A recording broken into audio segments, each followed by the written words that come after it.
Stan. Hi. Here we are for the new annual meeting on piracy promoted by FAPAV. What do you think about this appointment? How is the state of industry in your opinion? Well, it's great to see that the fight against piracy in Italy is having an impact, that we're holding our own against the piracy, and that the legal platforms are growing. So I think the story is a very good one, that we've got more and more legal offer, more and more opportunities for people to enjoy content online, and slightly less inclination for both young people and older people to go to the pirated options. I think that's a sign that things are moving slowly in the right direction. The web giants are eating the world. What happened exactly last week in Strasbourg? Why the Parliament refused the draft of directive, and why we face ourselves in front of a situation so embarrassing?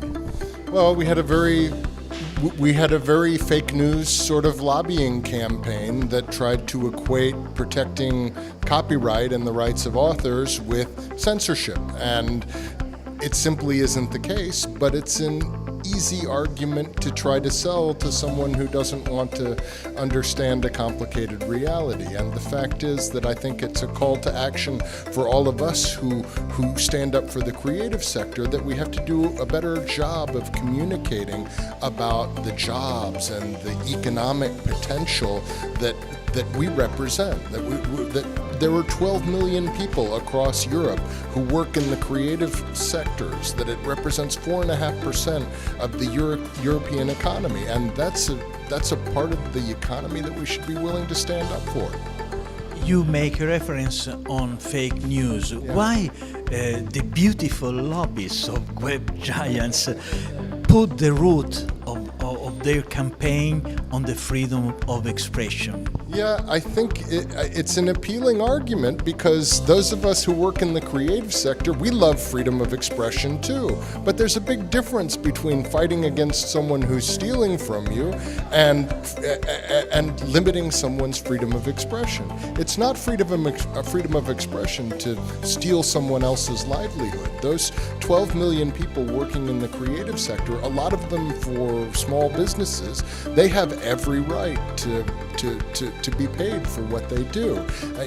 The top 500 pirate websites make over $200 million a year in advertising revenue alone. It's a huge business, piracy, with 80 to 90% profit margins.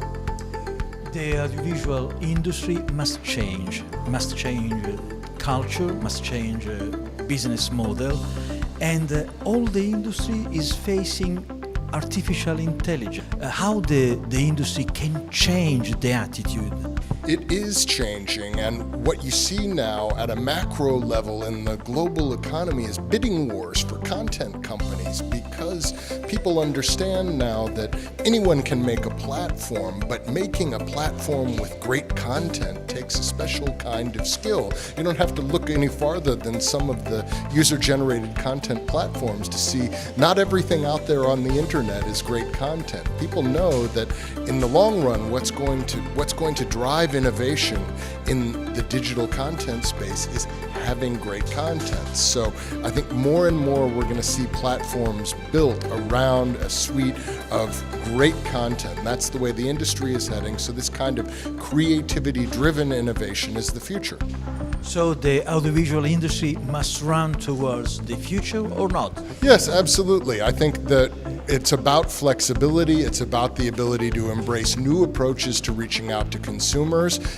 We have more than 450 legal options for consumers to consume content online now. More than 30 of them launched in the last year alone. We have some exciting new content ventures here in Italy. So I think there's a lot out there for the consumer who's looking for legitimate options.